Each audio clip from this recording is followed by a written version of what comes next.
오늘 하나님께서 우리에게 주시는 말씀은 요한복음 3장 16절부터 18절까지의 말씀입니다. 제가 가지고 있는 성경으로는 신약성경 146페이지 요한복음 3장 16절부터 18절까지 말씀입니다. 제가 봉독하도록 하겠습니다. 하나님이 세상을 이처럼 사랑하사 독생자를 주셨으니 이는 그를 믿는 자마다 멸망하지 않고 영생을 얻게 하려 하심이라. 하나님이 그 아들을 세상에 보내신 것은 세상을 심판하려 하심이 아니요 그로 말미암아 세상이 구원을 받게 하려 하심이라. 그를 믿는 자는 심판을 받지 아니하는 것이요 믿지 아니하는 자는 하나님의 독생자의 이름을 믿지 아니하므로 벌써 심판을 받은 것이니라. 아멘. 얼마 전에 소년 작가의 짧은 에세이 글을 읽은 적이 있습니다. 이 작가는 어렸을 때에 그렇게 부모님의 말씀을 잘 듣지 않는 그런 아이였던 것 같습니다. 그래서 자신의 어린 시절을 회고하면서 내가 부모님의 말씀을 그렇게 잘 듣지 않는 아이였는데 오죽하면 우리 어머님이 나중에 결혼해서 너 같은 아들 꼭 낳아라 그렇게 이야기할 정도였다고 합니다. 나중에 이분이 장성해서 결혼을 하고 아이를 낳았는데 참 힘들게 아이를 낳았습니다. 그러면서 이 아이를 키우면서 그때 우리 어머님이 나에게 해주셨던 그 말씀이 그렇게 생각이 나더랍니다. 그리고 박완서 씨의 글을 이렇게 인용하였습니다. 부모의 사랑은 아이들이 더우면 걷어차고 필요할 땐 언제고 끌어당겨 덮을 수 있는 이불 같아야 한다. 이 글을 인용하면서 자신이 이제 밤에 나오려고 하는데 이불을 걷어차고 있는 아이의 모습을 보게 된 겁니다. 그러면서 그 아들의 이불을 덮어줬습니다. 그리고 그는 이렇게 회상을 합니다. 마치 나의 부모가 그랬던 것처럼. 이 짧은 글의 제목이 이불 덮어주는 마음입니다. 부모의 사랑이 어떤 사랑입니까? 이분은 이불 덮어주는 마음, 이불 덮어주는 사랑이라고 표현했습니다. 저도 밤중에 또는 이제 새벽 기도를 하러 나오면서 아이가 이불을 차고 자는 모습을 볼 때가 있습니다. 그러면 그 아이의 이불을 덮어주면서 제 마음속에 아이에 대한 사랑이 가득해지는 것을 느낄 수가 있습니다. 이거는 저뿐만이 아니라 부모님이라고 한다면 누구나 다 경험해 본 그런 마음일 것입니다. 이불 덮어주는 마음. 자녀를 향한 부모의 사랑, 부모의 마음은 어떤 것이 핵심입니까? 사실은 주는 것이 핵심입니다. 부모가 무슨 자녀에게 큰 것을 바라겠습니까? 부모의 기쁨은 자녀들에게 주는 것, 주고 또 주어도 아깝지 않고 그 부모가 주는 것에 대해서 자녀가 감사해하고 고마워하는 것, 그 모습 보는 것만으로도 우리 부모들은 참 마음의 기쁨을 느끼고 행복을 누리지 않겠습니까? 진정한 사랑은 받는 것보다 주는 것에서 완성이 됩니다. 사도 바울이 사도행전에 보면 에베소 교회 장로들과 헤어지면서 이런 이야기를 남깁니다. 주 예수께서 친히 말씀하신 바 주는 것이 받는 것보다 복이 있도다 하심을 믿어야 할지니라. 사랑을 주는 쪽하고 사랑을 받는 쪽하고 어떤 쪽이 더 복이 있는 쪽입니까? 당연히 사랑을 주는 쪽이 더 복이 있는 쪽입니다. 만복의 근원이신 우리 주님께서는 우리에게 그 귀한 하나님의 사랑을 안겨주셨습니다. 하나님께서 우리를 향한 이 사랑을 주시기 위해서 독생자 예수 그리스도를 보내셨고 그 예수께서 십자가에 달려 돌아가심으로 하나님에 대한 사랑을 확증해 주셨습니다. 하나님께서 우리에게 사랑을 베풀어 주실 때는 하나도 아끼지 아니하시고 모든 것을 다 우리에게 안겨 주셨습니다. 그렇기 때문에 하나님의 사랑은 하나님께서 우리에게 하나뿐인 독생자를 보내주셨다라고 하는 자기 주심의 근원이자 또 예수님께서 십자가에 달리신 유일한 이유이기도 합니다. 20세기 최고의 기독교 변증가라고 할 수 있는 C.S. 루이스가 사랑에 대해서 네 가지로 분석했습니다. 사랑에는 네 가지가 있는데 첫 번째가 애정이다. 이 애정은 어떤 마음인가 하면 내가 사랑을 느끼고 사랑의 감정을 느낄 수 있는 모든 대상을 사랑하는 그 사랑을 이제 애정이라고 표현을 합니다. 그래서 이때의 애정은 꼭 사람이 아니어도 좋습니다. 동물이어도 좋고 물건이어도 좋고 또 어떤 장소여도 좋고 내 마음과 마음을 같이 하나로 묶을 수 있는, 내 마음을 줄 수 있는 그 대상이 있는, 그 대상과 사랑을 나누는 것이 이제 첫 번째 단계인 애정의 단계입니다. 그런데 이 애정의 단계는 문제점이 있는데 무슨 문제점인가? 내가 이만큼 사랑을 줬는데 그쪽에서 나에게 그 사랑에 대한 응답이 없으면 그 사랑이 증오와 미움으로 변한다는 데 있습니다. 두 번째 사랑은 우정입니다.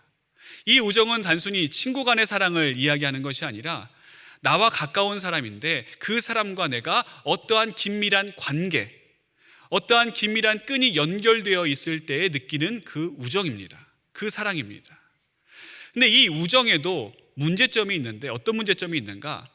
나와 어떤 연결점이 있고 나와 나눈 것이 있는 사람하고는 그렇게 끈끈하게 지낼 수가 있는데 나와 연결점이 없거나 어떤 나누는 것이 없었던 사람에게는 오히려 배타적일 수 있고 그 사람을 무시하는 경향이 나타날 수 있다라고 하는 것입니다. 세 번째 사랑은 에로스입니다. 이 에로스는 사랑을 느끼는 감정 자체입니다. 사랑에 빠진 상태. 그래서 이 에로스적 사랑은 상대방이 중요한 것이 아니라 상대방을 사랑하고 그 사랑을 통해서 느껴지는 사랑의 감정이 중요합니다. 그래서 우리가 주변을 살펴보면 내가 사랑하는 이 감정에 빠지기 위해서 수시로 사랑하는 사람을 바꾸는 사람을 볼 수가 있습니다. 그런 사람들이 사랑하는 사랑의 모습이 바로 이 에로스적 사랑이다. C.S. 루이스는 그렇게 이야기를 합니다. 마지막 네 번째 사랑이 바로 자비적 사랑입니다. 이 자비적 사랑이 하나님께서 우리를 사랑하시는 하나님의 사랑이다라고 C.S. 루이스는 이야기를 합니다. 하나님께서 우리를 사랑하시는 것이 우리가 어떠한 자격이 있어서 어떠한 하나님께서 사랑을 주실 만한 요건을 갖추고 있어서 사랑을 주시는 것이 아니라 우리가 그런 자격과 요건이 없음에도 불구하고 아니 오히려 우리가 사랑받을 수 없는 존재임에도 불구하고 하나님께서는 우리를 불쌍히 여기셔서 긍휼히 여기셔서 우리를 사랑해 주신다. 이것이 바로 하나님의 자비적 사랑이다. 이것을 C.S. 루이스는 말하고 있습니다. 이런 하나님의 자비적 사랑에 잘 나타나 있는 말씀이 오늘 우리가 읽은 요한복음 3장 16절의 말씀입니다. 이 요한복음 3장 16절의 말씀을 모르는 교인들은 아마 없을 겁니다. 교인뿐만이 아니라 교회 다니지 않는 사람도 성경 가운데 가장 많이 알고 있는 성경 구절이 이 요한복음 3장 16절. 하나님이 세상을 이처럼 사랑하사 독생자를 주셨으니 이는 그를 믿는 자마다 멸망하지 않고 영생을 얻게 하려 하심이니라. 너무나도 다 알고 있고 유명한 말씀 구절 아니겠습니까? 이 요한복음 3장 16절에는 복음의 중요한 개념들이 압축되어 설명되고 있습니다. 복음의 시작이 어디서부터 시작되는 겁니까? 복음의 시작은 하나님의 사랑에서부터 시작이 됩니다.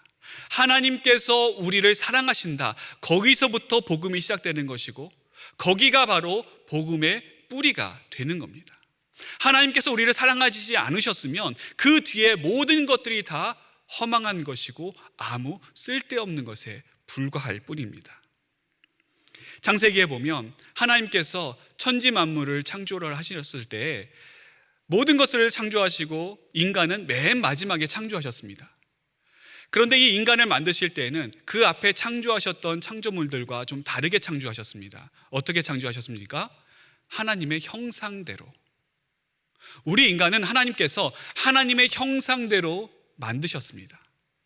하나님의 형상대로 지음을 받았다라고 하는 것은 단순히 하나님의 모습을 본따서 우리가 지음을 받았다라고 하는 그런 뜻이 아니라 우리가 하나님과 교제 나눌 수 있는 인격적인 만남을 나눌 수 있는 존재로 하나님께서 우리를 지으셨다라고 하는 의미가 거기에 담겨져 있습니다. 그래서 우리 인간은 다른 피조물들과는 다르게 오직 하나님을 만나고 하나님과 교제하고 하나님과 함께 동행할 수 있는 그 특권을 지니고 태어난 자들입니다. 근데 여러분, 우리가 언제부터 그렇게 될 수 있었습니까? 우리가 모든 요건을 다 갖추고 이 정도면 하나님께서 우리를 사랑할 수 있으시겠지, 이 정도면 하나님의 사랑을 받기에 우리가 충분하겠지, 그 모든 자격 요건을 다 갖추고 난 다음에 하나님께 나아갔을 때 그래, 이 정도면 됐다, 하나님께서 그것을 보시고 우리를 사랑해 주셨습니까? 아닙니다. 우리가 만들어지기 전부터 이미 하나님께서는 우리를 사랑하시기로 결정하셨습니다. 우리가 어떠한 대가를 치르고 어떠한 공로에 의해서 하나님의 사랑을 받는 존재가 된 것이 아니라 우리를 만드시면서 이미 하나님께서는 이 존재들로 하여금 하나님과 영원한 삶을 살 수 있는 그 귀한 존재, 하나님의 사랑을 무한대로 받을 수 있는 존재로 우리들을 지으신 겁니다. 이 놀라운 사랑과 이 놀라운 은혜, 우리가 어찌 감사하지 않을 수가 있겠습니까? 하나님께서 우리를 하나님의 형상대로 만드셨다, 이 말씀만큼 구약에서 하나님께서 우리를 사랑하셨다라고 하는 명백한 증거를 찾아보기는 쉽지 않습니다. 유대인들은 하나님께서 우리들을 사랑하신다, 거기에 공감하고 있었습니다. 그런데 유대인들의 공감은 어떤 공감인가? 그 우리는 어떤 자들인가? 우리 유대인들만 여기에 해당한다.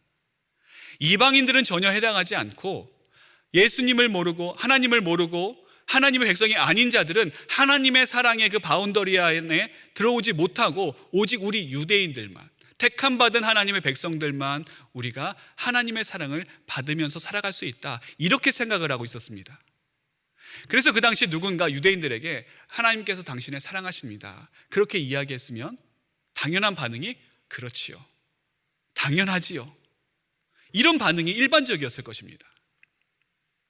오늘 요한복음 3장에 니고데모가 예수님을 찾아갔을 때 아마 이 니고데모도 하나님께서 당신을 사랑하십니다 라고 했을 때 그렇죠, 내가 하나님의 백성이기 때문에, 하나님께서 나를 택하신 자이기 때문에 내가 하나님의 사랑을 받는 것 당연하지 않겠습니까? 아마 그런 생각을 가지고 있었을지 모릅니다.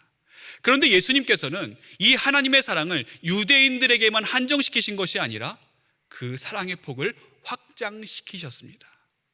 그래서 뭐라고 이야기하시는가? 하나님께서 유대인들만 이처럼 사랑하신 것이 아니라 하나님께서는 온 세상을 이처럼 사랑하셨다, 이렇게 예수님께서 선포하고 계시는 겁니다. 여기서 말하는 세상이라고 하는 것이 헬라어로는 코스몬이라고 하는데, 이 코스몬에서 우리가 잘 아는 영어 단어 코스모스가 나왔습니다. 근데 이 코스몬은 1차적으로 어떤 의미를 가지고 있느냐?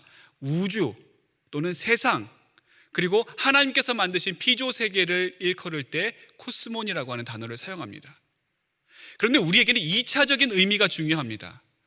2차적인 의미는 어떤 의미를 가지고 있는가?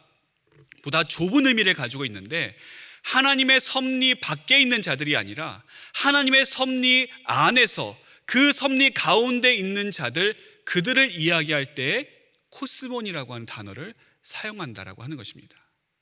그렇기 때문에 요한복음 3장 16절에서 말씀하는 이 세상이라고 하는 말씀은 어떻게 우리가 해석할 수 있느냐면, 우리 예수 그리스도를 믿음으로 하나님의 자녀된 우리 모든 하나님의 백성들, 하나님께서 하나님의 자녀로 택하시고 부르신 그 하나님의 자녀들, 그들을 이렇게 사랑하셨다라고 하는 그 내용을 말씀하고 있는 겁니다. 하나님의 이 사랑은 말로만 끝나는 사랑이 아니었습니다. 직접적인 행동이 있는 그런 사랑이었습니다.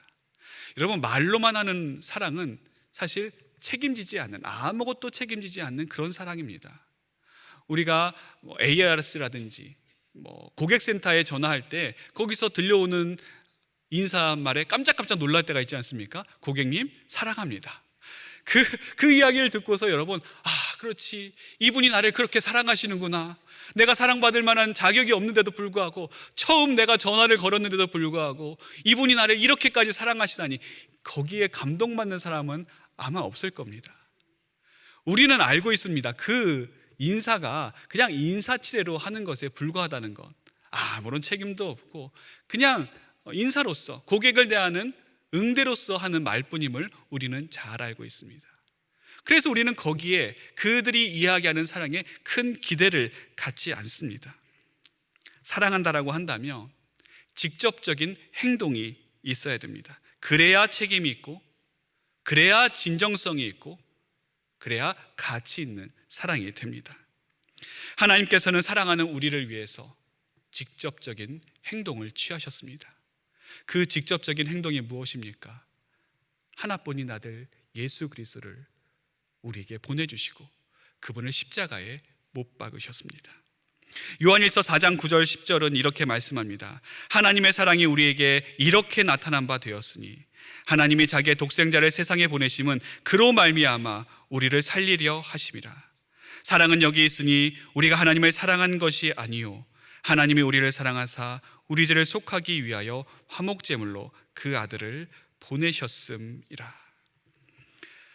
예수 그리스도, 그분 오직 하나님께서 우리에게 보내주신 그 유일한 독생자는 온 우주 만물을 창조하시고 다스리시는 하나님께도 딱 한 분뿐인 아들이었습니다. 하나님께서, 예수님이 여러 분 계시는데 그 중에서 한 예수님을 우리에게 보내주신 것이 아니라 하나님께도 딱 한 분밖에 없는, 하나밖에 없는 그 아들을 우리에게 보내주신 겁니다. 여러분, 하나밖에 없는 거 누구에게 줄 수 있습니까? 아무에게나 줄 수 있습니까? 아무에게나 주지 못합니다. 내가 가지고 있는 이 하나밖에 없는 것, 이걸 줄 수 있는 대상은 내가 사랑하는 자에게, 내가 정말 사랑하는 자, 너무 사랑하는 그 사람에게만 나에게는 유일한 것을 줄 수 있는 것 아니겠습니까? 나에게는 하나뿐인 생명, 아무에게나 줄 수 있습니까? 아무에게나 주지 못합니다. 정말 내가 사랑하고 내 목숨과 맞바꿔도 아깝지 않는 그 사람에게 나의 생명까지 내어줄 수 있는 것 아니겠습니까? 하나님께서 우리를 향한 그 놀라운 사랑을 예수 그리스도를 통해서 하나밖에 없는 그 아들을 보내주심으로 우리에게 확실한 증거로 삼아 주셨습니다. 많은 부모들이 이야기하는 게 있습니다.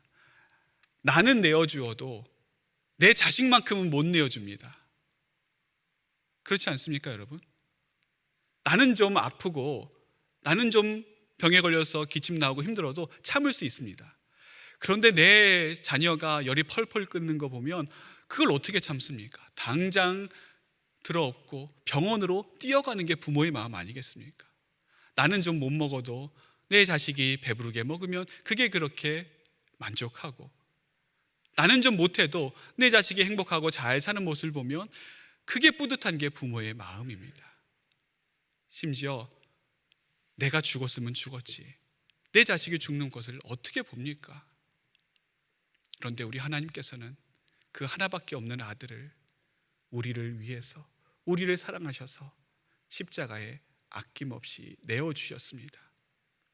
예수님께서 십자가에 못 박히실 때 얼마나 우리 하나님 아버지의 마음이 아프셨겠습니까? 사람들에게 조롱받고 침뱉음 당하고 멸시당할 때에 우리 하나님의 마음은 얼마나 찢어지셨겠습니까? 그 아픔과 그 고통 무엇으로 비교할 수가 있겠습니까?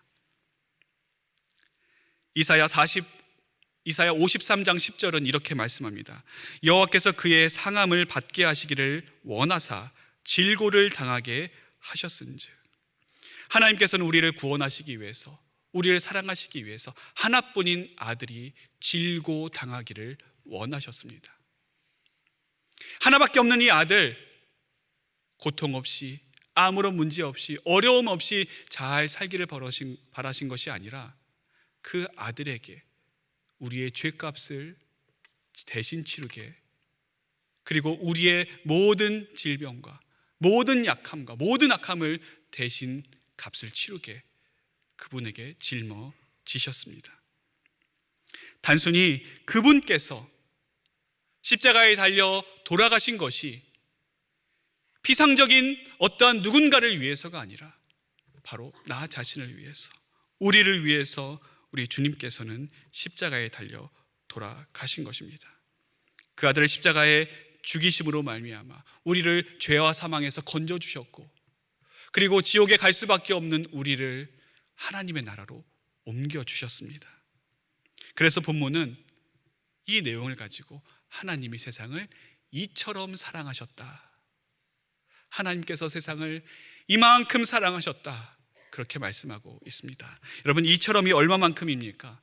하나뿐인 아들이 질고를 당할 만큼, 하나뿐인 아들이 고통을 당하고 핍박을 당하고 멸시를 당하고 조롱을 당해도 괜찮을 만큼, 이 하나뿐인 아들이 심지어 십자가에 달려 무기력하게 죽어도 좋을 만큼 이 세상을, 우리를 사랑하셨다, 그렇게 성경은 말씀하고 있습니다. 어거스틴은 이렇게 이야기합니다. 하나님께서 우리를 사랑하시는데 이 온 세상에 마치 나 하나밖에 없는 것처럼, 사랑할 사람이 오직 나 하나뿐인 것처럼 그렇게 우리를 사랑하신다. 여러분, 그 사랑을 우리가 지금 받고 있는 겁니다. 그럼 이 놀라운 사랑을 얻기 위해서 우리가 무엇을 해야 합니까? 그 사랑을 받기 위해서 우리의 그릇을 넓히면 되겠습니까? 거기에 우리의 공로를 쌓고 선행을 쌓고 업적을 쌓아서 하나님 보십시오, 우리가 하나님의 사랑을 받을 만한 이만큼의 그릇, 이만큼의 선물을 준비했습니다, 그러니 나에게 그 사랑을 부어주십시오, 그러면 되는 겁니까? 하나님, 내가 하나님의 사랑을 받을 만한 이만한 자격을 갖추었고 능력을 갖추었습니다, 하나님 그것 보시고 나에게 그 사랑을 베풀어 주십시오, 그럴 수 있습니까? 아닙니다. 하나님의 사랑을 받기 위해서 우리가 할 수 있는 것, 우리가 해야 되는 것은 아무것도 없습니다. 이미 하나님께서 그 일을 이루셨습니다. 이미 하나님께서 우리를 사랑해 주셨고, 이미 하나님께서 우리를 위해서 하나뿐인 아들을 십자가에서 대속 제물로 죽게 하셨습니다. 심지어 우리가 죄인 되었을 때, 하나님께서 우리를 사랑하셨다라고 하는 것은 무엇을 의미합니까? 우리에게 아무런 자격이 없을 때, 뿐만이 아니라 오히려 우리가 심판받아 마땅할 때에, 우리가 하나님께 징벌받아 마땅해야 되고 오히려 우리가 징계받아야 마땅해야 될 그때에도 하나님께서는 이미 우리를 사랑하셨다, 성경은 분명히 증거하고 있습니다. 많은 분들이 알고 있는 유명한 CCM 중에 당신은 사랑받기 위해 태어난 사람, 그걸 아실 겁니다. 당신은 사랑받기 위해 태어난 사람, 지금도 그 사랑 받고 있지요. 많은 사람들이 이 찬양을 부르면서 또 믿지 않는 사람들도 이 찬양에 감동을 받는데, 여러분, 여기서 말하는 사랑이 우리가 당신을 사랑합니다, 당신은 우리의 사랑을 받기에 충분합니다, 지금도 우리가 이렇게 당신을 사랑하고 있습니다, 이런 인간적인 사랑이 중요한 게 아닙니다.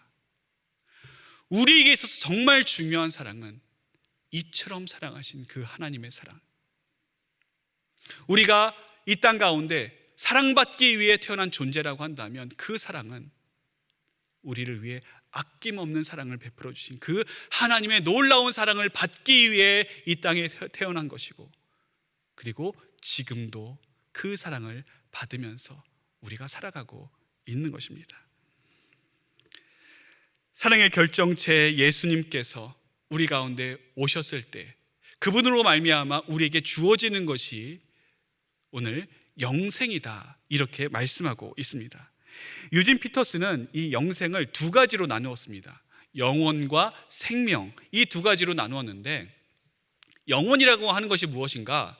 우리가 흔히 영원이라고 하면 그 시간적인 개념으로 생각할 때가 많이 있습니다. 그래서 영원히 죽지 아니하고 우리가 살고 있는 이 시간이 계속해서 미래적으로 확장되는 것, 이것을 우리가 영원이라고 생각하는데, 유진 피터스는 그게 영원이 아니라 성경에서 말씀하는 영원의 개념은 하나님으로부터 말미암는 것을 우리가 받는 것이 영원이다, 그렇게 이야기를 합니다. 무슨 말이냐 하면, 이 영원은 세상이 줄 수 있는 것이 아니라, 그리고 어떤 시간의 무한정 확장으로 우리에게 말미암는 것이 아니라, 영원하신 하나님께서 그 영혼을 우리에게 주실 때에 그 영혼이 우리에게 주어진다라고 하는 것입니다. 그렇기 때문에 이 영혼은 하나님과의 관계 속에서 하나님을 믿고 하나님의 자녀가 되고 하나님의 사랑을 받는 자들이 받아서 누릴 수 있는 귀한 하나님의 선물이다. 그렇게 이야기하고 있습니다. 우리가 영원히 산다. 우리가 어떻게 영원히 살 수 있습니까?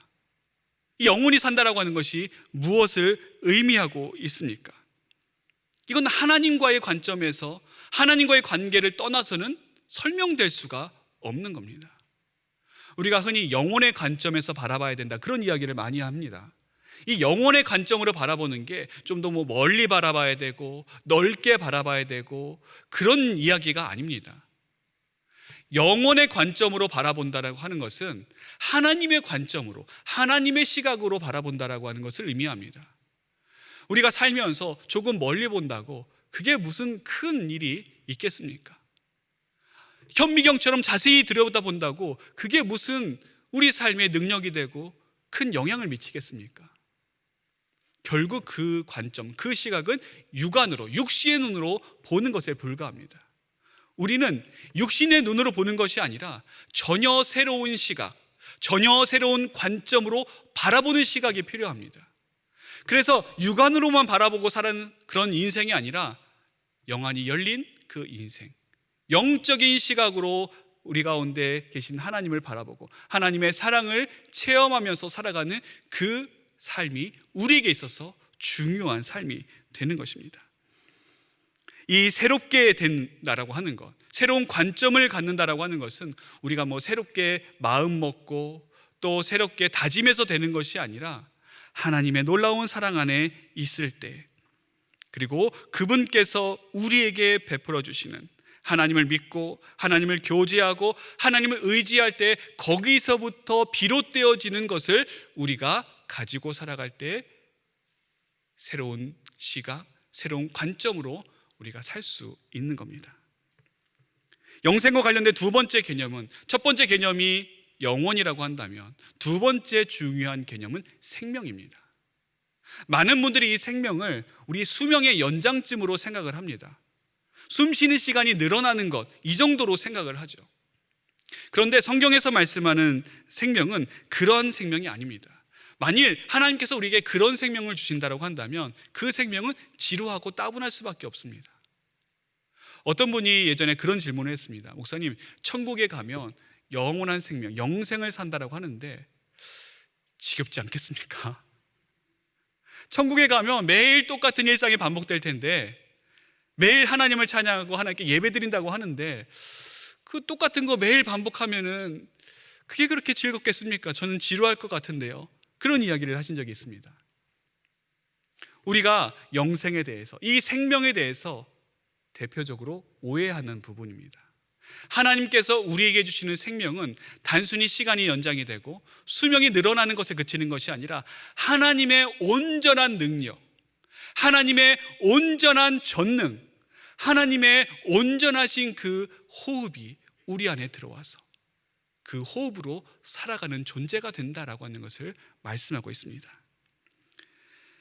이사야서 40장 31절에 이렇게 말씀합니다. 오직 여호와를 앙망하는 자는 새 힘을 얻으리니 독수리가 날개치며 올라감 같을 것이요 다른 박질하여도 곤비하지 아니하겠고 걸어가도 피곤하지 아니하리로다.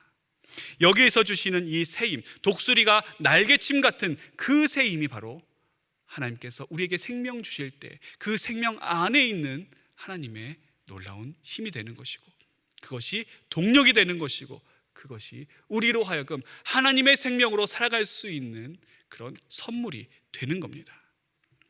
이어서 17절과 18절에는 하나님께서 아들을 보내주신 결정적인 이유를 우리에게 말씀해주고 있습니다. 하나님께서 아들을 우리에게 보내주신 이유는 우리를 심판하려 하심이 아니요 우리를 구원하시기 위함이다. 다시 말해서 우리를 죽이려고 하시는 것이 아니라 우리를 살리시기 위해서, 우리를 지옥으로 인도해 주시기 위해서 우리를 하나님께서 독생자를 우리에게 보내주신 것이 아니라 지옥에 갈 우리를 건지셔서 천국으로 인도해 가시기 위해서 하나님께서는 그 아들을 우리에게 보내신 것입니다. 그 아들을 어떻게 대하는가, 그것에 따라서 우리의 구원과 심판이 나누어지게 됩니다. 구원은 그 아들을 믿는 자들에게 주어지는 것이고, 심판은 그 아들을 믿지 아니하는 자, 그 믿지 아니하는 것 자체가 이미 심판을 받은 것이다. 성경은 그렇게 우리에게 증언하고 있습니다. 목사님, 아니 저 사람은 교회도 다니지 않고 예수님도 안 믿고 저렇게 나쁜 짓을 하면서 살아가는데 하나님께서 저런 사람 심판해야 되지 않겠습니까? 아닙니다. 이미 심판받은 사람입니다. 이미 하나님을 믿지 아니하고 예수 그리스도와 전혀 관계없고 상관없는 삶을 사는 그 자체가 이미 심판받은 자로 살아가고 있는 겁니다. 위에서 말한 이 모든 것을 우리가 받는 방식은 딱 한 가지, 믿는 것밖에는 없습니다. 그래서 16절과 18절에 계속해서 반복되는 것이 믿으면, 믿는 자는 믿어야 된다. 그것을 우리에게 말씀해 주고 있습니다. 하나밖에 없는 아들을 주신 그 하나님의 사랑을 우리가 믿어야 되는 것이고, 예수 그리스도를 통해서 우리에게 주시는 영생의 선물을 우리가 믿음으로 받는 겁니다. 이걸 하나님 앞에 졸라서 또 하나님 앞에 떼써서 얻어내거나 받아내는 것이 아니라 이미 행하신 것, 이미 이루신 그 하나님의 놀라운 사랑을 우리가 받는 것이다. 성경은 우리에게 분명하게 말씀하고 있습니다. 레리 킹이라고 하는 유명한 미국의 TV쇼 진행자가 있습니다. 이분이 레리 킹 쇼라고 하는 것을 진행을 하는데 거기에 한 번은 주제가 사후세계에 관련된 것이었습니다. 그래서 각 종교 분야에서 전문가들이 나와서 패널들로 이야기를 하는데 이 기독교 대표로는 존 메가더 목사님이 거기에 참석을 했습니다. 그러면서 이제 존 메가더 목사님이 천국에 가기 위해서, 사후세계에 우리가 지옥에 가지 않고 천국에 가기 위해서는 예수님을 믿어야 된다, 이제 그런 얘기를 쭉 해나갔습니다. 그랬더니 한 여성 패널이 이렇게 질문하는 겁니다. 목사님, 저는 기독교 교리를 믿어야만 천국에 간다라고 하는 그 이야기를 동의할 수 없습니다. 아니 어떻게 기독교 교리를 믿어야만 천국에 간다고 이야기할 수 있습니까? 저는 거기에 전혀 동의할 수 없습니다. 그랬더니 이 존 메가더 목사님이 이렇게 이야기를 하는 겁니다. 저도 동의하지 않습니다. 저도 기독교 교리를 믿어야만 천국에 간다라고 하는 그 이야기에 전혀 동의하지 않습니다. 천국은 예수님을 믿는 자만이 가는 겁니다. 그랬더니 이 패널, 여성 패널분이 놀라고 또 레리 킹 진행자도 놀라면서 그분이 이렇게 질문했습니다. 아니 예수님을 믿어야만 천국에 간다라고 한다면 나쁜 그리스도인, 그 나쁜 그리스도인은 아무리 이 세상에서 나쁘게 살아도 천국에 간다라고 하는 것이고, 그리고 선하고 착한 믿지 않는 자는 어쩔 수 없이 지옥에 간다라고 하는 것, 그게 맞습니까? 저는 그게 동의가 안 되는데요, 이해할 수가 없는데요. 그랬더니 이 존 메가더 목사님이 뭐라고 이야기하느냐, 우리가 천국에 가기 위해서는 의로운 행동이 필요한 게 아닙니다. 우리가 의로워져서 선한 일을 많이 하고 착한 일을 많이 해서 천국에 갈 수 있는 것이 아니라 우리가 천국에 갈 수 있는 것은 오직 예수 그리스도를 믿는 그 믿음뿐이라고 성경은 말씀하고 있습니다. 그 믿음을 어떻게 가질 수 있습니까? 오직 하나님의 은혜로, 오직 하나님의 용서하심으로, 오직 하나님의 무한하신 자비로 그 은혜를 우리가 누릴 수 있습니다. 사랑하는 성도 여러분, 우리가 의로움으로 천국 가는 거 아닙니다. 지옥에 가는 것도 우리가 의가 부족해서, 선행이 부족해서, 공로가 부족해서 지옥으로 가는 것 아닙니다. 예수 그리스도를 믿음으로, 하나님께서 우리에게 유일한 이름으로 주신 그 예수 그리스도를 내 마음에 영접하고 그 이름을 믿음으로 우리는 지옥에서 천국으로 옮겨진 삶을 살게 되는 겁니다. 하나님이 세상을 이처럼 사랑하사, 이 말씀에 우리가 기억해야 될 하나님의 은혜가 담겨져 있고, 하나님이 세상을 이처럼 사랑하사, 이 말씀 가운데 우리가 감사해야 될 하나님의 용서가 여기에 담겨져 있고, 하나님이 세상을 이처럼 사랑하사, 이 말씀 가운데 우리가 깊이 묵상해야 될 하나님의 자비하심과 긍휼하심이 여기에 담겨져 있는 것입니다. 하나님의 백성들, 하나님의 자녀들, 하나님께서 택하신 자들은 바로 이 말씀 가지고 이 믿음 가지고 우리가 살아가야 되는 것입니다. 기도하겠습니다. 하늘에 계신 우리 아버지여, 이름이 거룩히 여김을 받으시오며 나라에 임하옵시며 뜻이 하늘에서 이룬 것 같이 땅에서도 이루어지이다. 오늘날 우리에게 일용할 양식을 주옵시고 우리가 우리에게 죄 지은 자를 사하여 준 것 같이 우리 죄를 사하여 주옵시고 우리를 시험에 들게 하지 마옵시고 다만 악에서 구하옵소서. 대개 나라와 권세와 영광이 아버지께 영원히 있사옵나이다. 아멘.